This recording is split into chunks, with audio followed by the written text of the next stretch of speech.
Located on 225 acres in Garden City, Long Island, Nassau Community College, a member of the State University of New York system, has close to 20,000 students attend the school each year. The college mascot is Leo the Lion, and these are his stories of the school's absolute best and brightest who have graduated over the past 50 plus years. So let's catch up together as the Alumni Association of Nassau Community College proudly presents Lion Tales on the voice of Nassau Community College, 90.3 WHPC.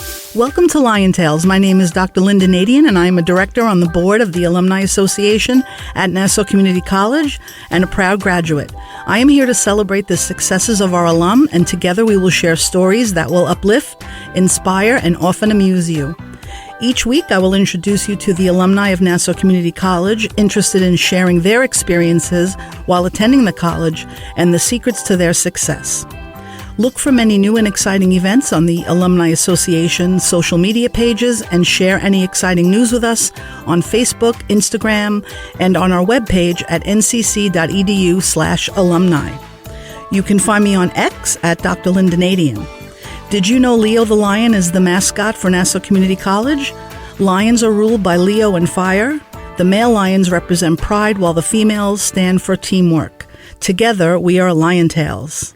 Today, I would like to welcome to Lion Tales Steve Bandrowczak, class of 1987. Steve is the Chief Executive Officer of Xerox. He oversees the charter to drive business transformation for the enterprise services business to leverage technical and process solutions. Steve's company oversees more than 23,000 employees, and he is a leader in the business world. A lover of the outdoors and the Long Island Sound, he loves water and outdoors. Steve is a proud alum of Nassau Community College and a leader in the business world.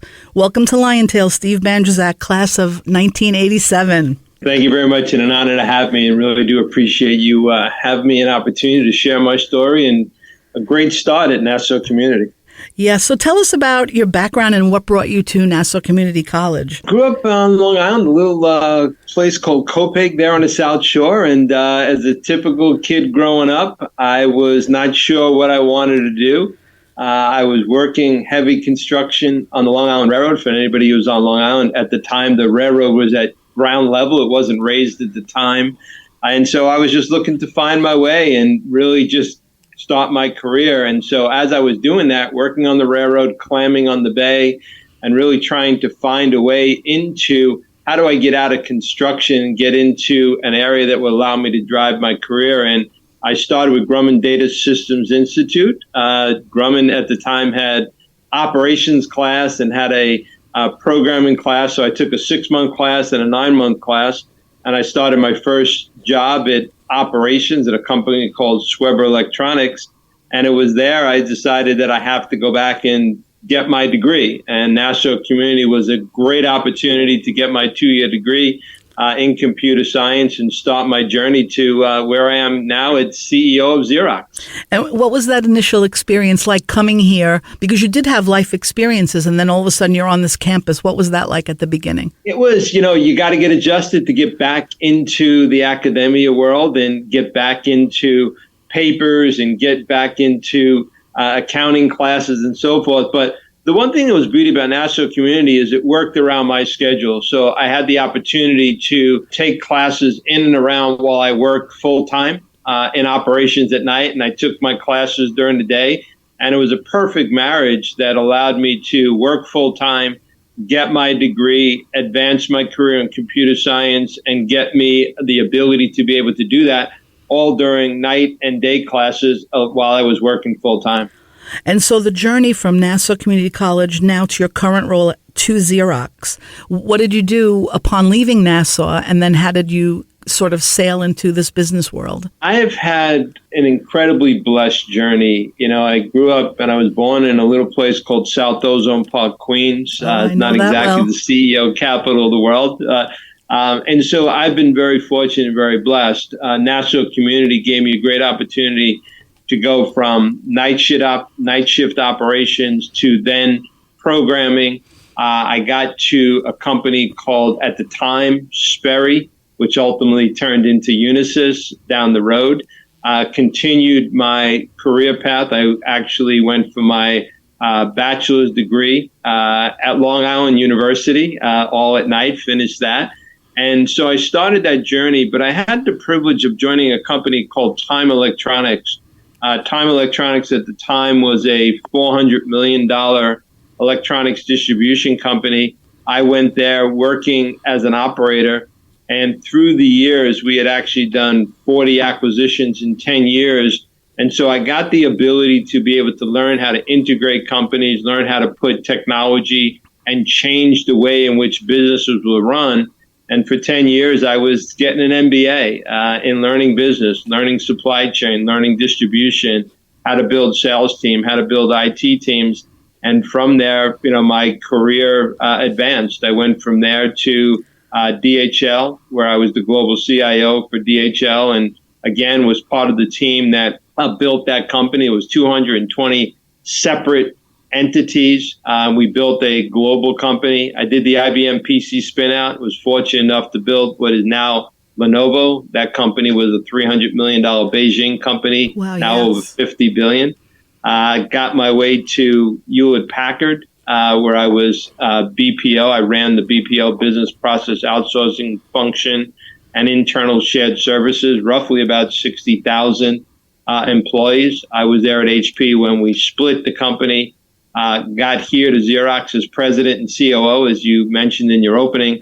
And then last year I was promoted to CEO. So quite a journey, and had 68 M&As in my background and my career, and been a part of some of the greatest companies in the world, and some great historical moments as part of my journey. Yeah, reading about sort of the transformation of the company and what you've brought to that is really incredible to see. What were some of your favorite courses here? Do you think that led you to having a sort of a leadership background and being able to sort of function with teams and, working with groups of people, as you got older and more experience in your education, and then out in the field, building teams and leading them to success? As I mentor and teach leadership, there's a couple of key attributes and factors to that. Some of it you can teach, some of it you can't teach. But one of them is just an incredible ability to understand financials. And the accounting classes that I took there were foundation and fundamental to the start of my business career. Second was working in and around the projects. And so if you think about the teamwork that you had while you're working on projects, you have to depend on other students and other partners as you go through the program and get there. And then the other thing really was, as you think about your 2 years, if you're going, during the day there at Nassau Community, you learn how to build those skills that allow you to do things like delivery on time, the ability to, you got a project that has 5 people, 2 of them are working hard, 3 of them are not, doesn't matter. You're getting a group grade. And so all those things teach you how to become a better leader. And how to take those lessons. And, sometimes, you think back and you learn those lessons as opposed to understanding them at the time as you're going through them. Yeah. But clearly there were clear lessons and clear things that I took away from Nassau Community. Yeah. And then, just describing your leadership style, how do teams respond to you as the leader? Do you have to be more aggressive in some situations, or maybe a little bit less depending on the people that you're working with? Yeah, one of the things that I learned is people want to follow leaders who set a vision. People want to follow leaders who make their lives better. And so the way I approach my leadership style every day, my job every day is to make somebody and something better, right? You can lead in a variety of different ways. One of the things that I have always been a part of and I've always driven, you can learn from good, you can learn from bad. Yes. And there are just bad leadership styles that you learn from, and you say, I'm not going to do that. I'm going to adjust my style. And so, simple example, you have to discipline somebody. And it's really easy to say, well, you're not good and you can come out hard. Or you can say, you know what, I'm your manager. I tried to lead with vision. I tried to lead with passion, drive energy. But more importantly, I try to lead with everybody feels that hopefully when they're done with the conversation with me, I'm really trying to make people better. You are listening to Lion Tales on the voice of Nassau Community College, 90.3 WHPC. My name is Dr. Lynnda Nadien, and our guest today is Steve Bandrowczak, the Chief Executive Officer of Xerox and Class of 1987. So you have worked to improve the company, and in fact, Xerox is a true competitor in the digital age. And what do you attribute that to? Well, look, I think there's a couple of things. So unbelievable history. Over 100 plus years, the Xerox brand and name has been trusted in and around the world. Our Palo Alto Research Center and the things that we've created, whether it's the Ethernet, whether it's the mouse, what you see is what you get. And so we have always been driving the workplace and driving productivity in the workplace. And so if you think about today, the hybrid workforce, the people working from all different places around the world, working from out of their office, whether it's in a plane, a train, Starbucks, working from their home. We have a distributed workforce. And what Xerox has always been tremendously good at is the ability to drive productivity in the workplace. And so things like artificial intelligence, the ability to be able to use augmented virtual reality, robotics, RPA, all of those things are foundational to helping us become a tech giant and driving productivity. You think about our core business, you think about paper. Before something goes on paper, it's in a digital format. And so what we have is a tremendous set of assets in and around our devices, in and around our cloud services. Simple example is on our multifunctional device, you could scan a paper in English. I can print it or I can turn it into an audio file, multiple languages. I can tell you whether that paper has been plagiarized. If that paper happens to be an invoice, I can take it directly into your AP workflow. So we have provided and we are driving software and services in and around our devices, but more importantly, in industries and verticals that we know extremely well. Simple other example is you think about law firms today. Yeah. Law firms have tremendous amount of paper, tremendous amount of administration tasks. With RPA and artificial intelligence and our ability to orchestrate all that paper and all those documents that are in digital format, we can drive significant productivity and help law firms drive a totally different outcome with artificial intelligence, with RPA and augmented reality. Yeah. Have you been getting training and research information regarding AI? Because, for some companies, there's sort of a fear factor involved. And then for some, it's something that they're really sort of what you were already sort of doing it. And now it just has a name. Do you think that seems correct? Yeah, so there's three aspects of AI that we think about internally. First of all, how do we use it internally? And I'll give you a real simple example. If you think about my equipment in the field, millions of devices around the field, and I've got an equipment problem that has a fault, and I've got to send a service technician out. Service technician, if it's got 30 years experience with the right part, fixes that problem pretty quickly. If I got a 30-day technician who doesn't have the experience, I may have to have a second call or may take a little bit of time before we actually get that problem resolved. So think about those same devices. I see that fault. That fault today comes into a pool of information, a data lake. My call center, my customer support center up in St. John's, Canada, that particular alert goes to an agent. That agent with artificial intelligence can tell the top 3 ways in which that particular fault has been resolved historically. We then can send a link to you as a customer using augmented virtual reality. We open a session and we can help you resolve that problem. Think about going to a Home Depot and buying a barbecue. The last thing you do is open the instructions. You get on YouTube to see how it's done and It's fixed.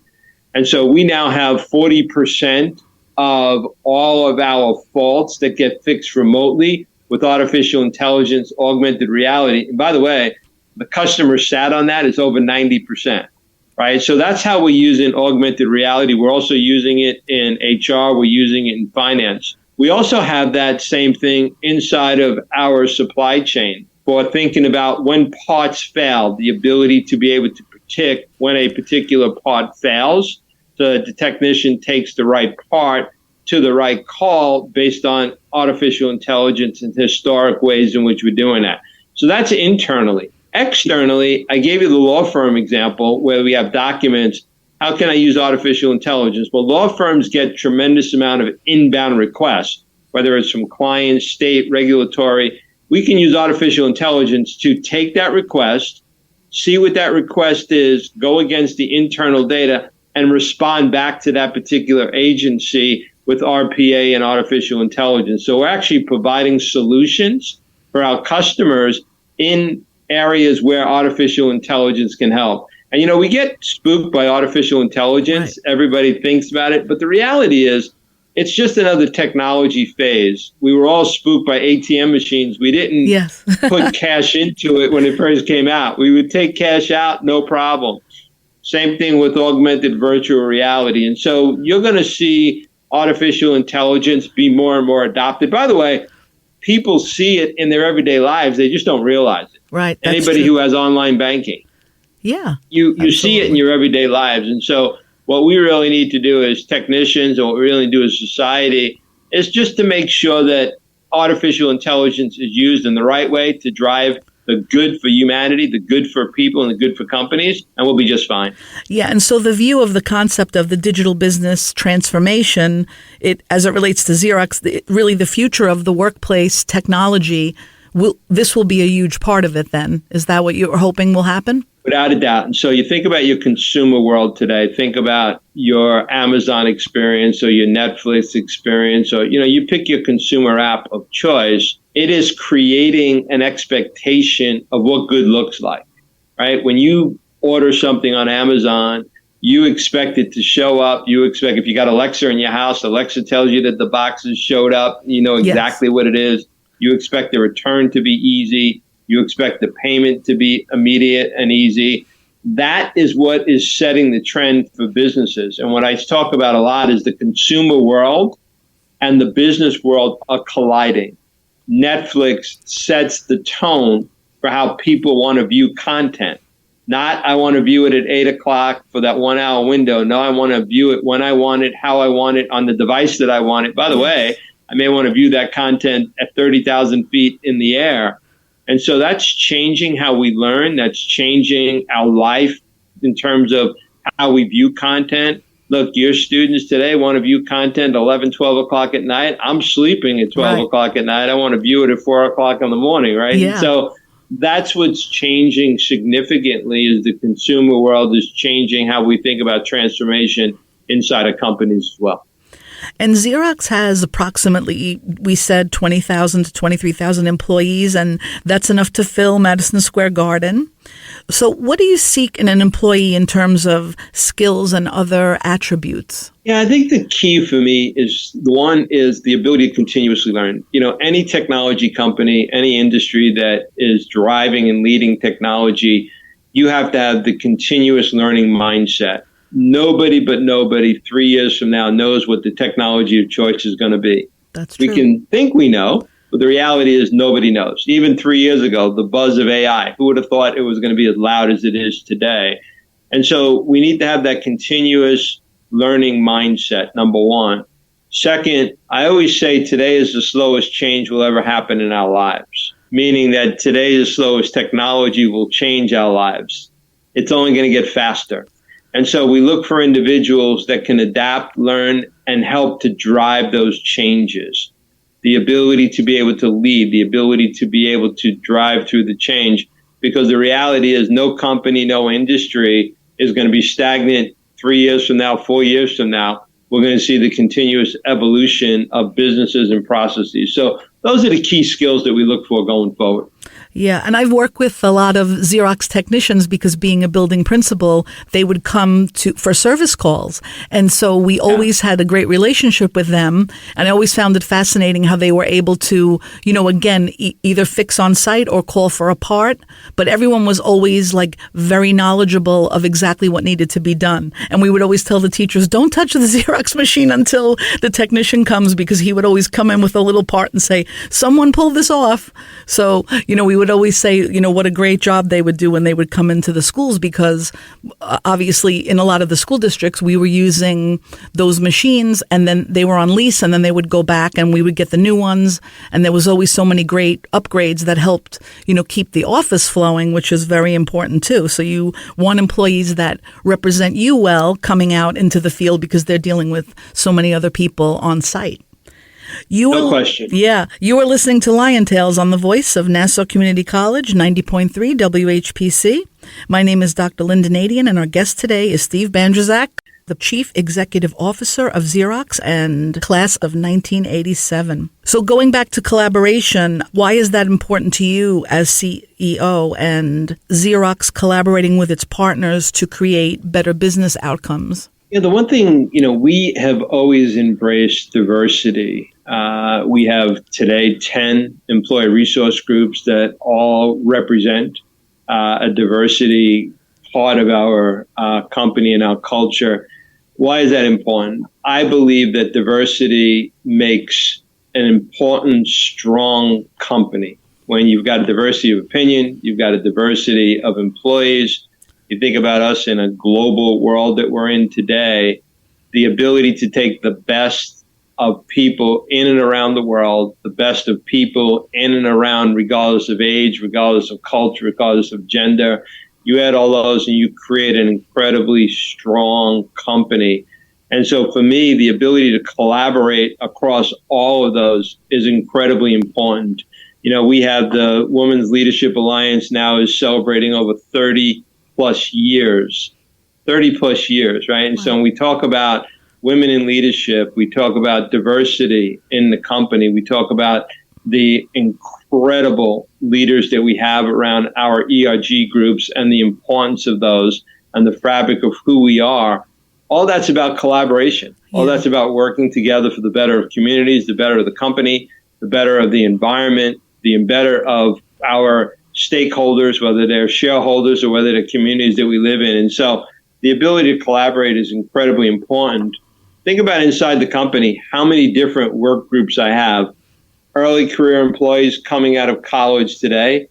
The millennials seem old today. Right, when you think about it. Millennials are running these companies. They seem old today, right? Yeah. And then you've got, later stage employees. And you probably got 5 different diverse groups just from an age category. They've got to work together. They've got to be able to collaborate. And it's important because every one of those groups has a different purpose for working, has a different purpose and a meaning and importance of why they come to work. And so the ability to make sure we collaborate, the ability to make sure that we work together and we're as successful as we can be in functioning as a company and as a group is extremely important. Yeah, and then, through that collaboration, you were able to expand Xerox offerings and the software services. And why was that an important goal as CEO? Yeah, you think about Xerox, everybody, and it's a company that's synonymous with print. We created the print industry. Mm-hmm. But the reality is we're a technology powerhouse. We talked about augmented reality and AI, and we talked about virtual machines, et cetera, earlier. The reality is, you want to make sure that you now expand. So you talked about the technicians coming to your office. Yes. Think about today, hospitals, universities, how many people they have working remotely. But we haven't changed the processes. Technicians who need to read x-rays who are working from home still need to read x-rays. They just happen to be from home, right? And so you take a look at schools and universities who are teaching. You got remote teachers, remote students. Nothing has changed on the process, but people are now working from different arenas in different ways.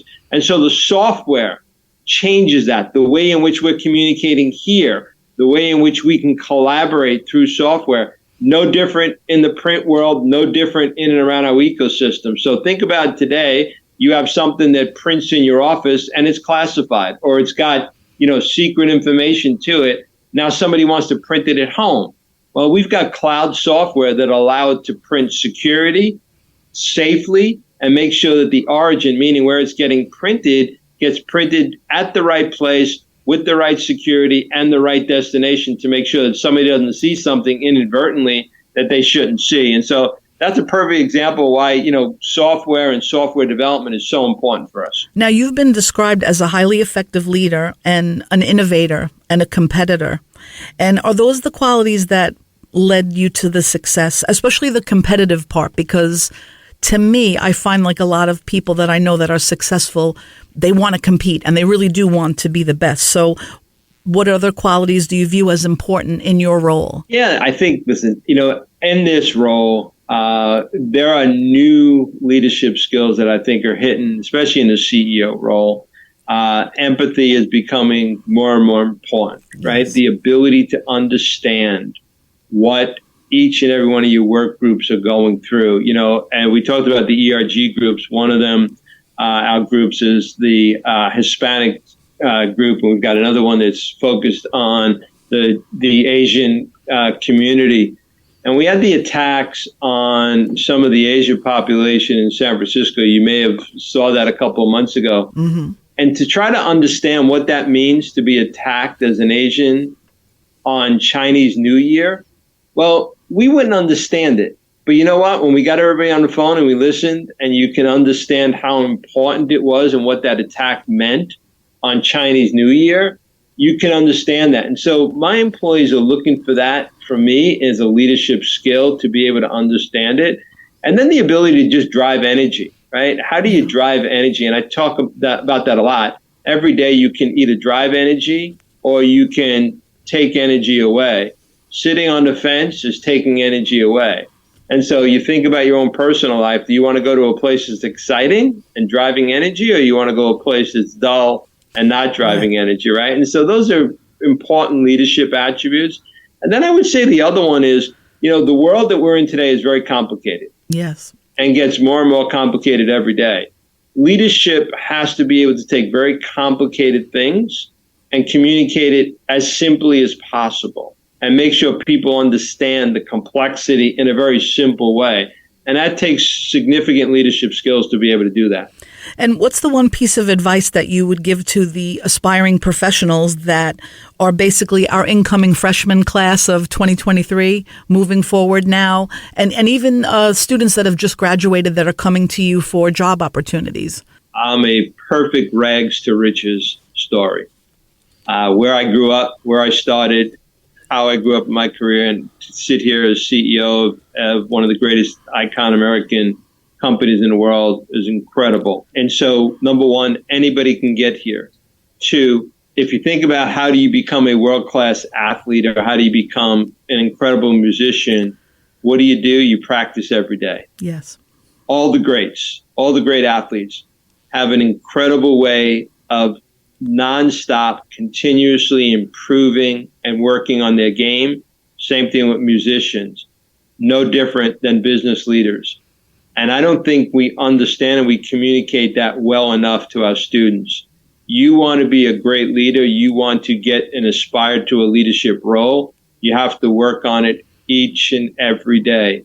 Understand the skills that you need, whether it's accounting skills, leadership skills, communication skills, and work on those skills each and every day. And then the third one that I want to, communicate is there's no easy path. There's no easy path. Right. Every path to a C-level executive is somebody who worked hard, somebody who worked harder than the other 90,000 people that could have been sitting here in this role who were qualified. It's about working hard, working every day, and knowing that every day is an opportunity. And so that would be my advice. So how can our listeners contact you? You can reach out to me on LinkedIn, and I always respond out of LinkedIn, so that's the best way to get a hold of me. Thank you for being here today, Steve Bandrowczak, the Chief Executive Officer of Xerox and Class of 1987. I would like to thank you for being our guest. My name is Dr. Lynnda Nadien, and I serve as a director on the board of the Nassau Community College Alumni Association, and I am a proud alum. Lion Tales is available as a podcast on iTunes, Android Podcasts, and Spreaker. More information is online at nccradio.org. Thanks for listening to Lion Tales on the voice of Nassau Community College 90.3 WHPC.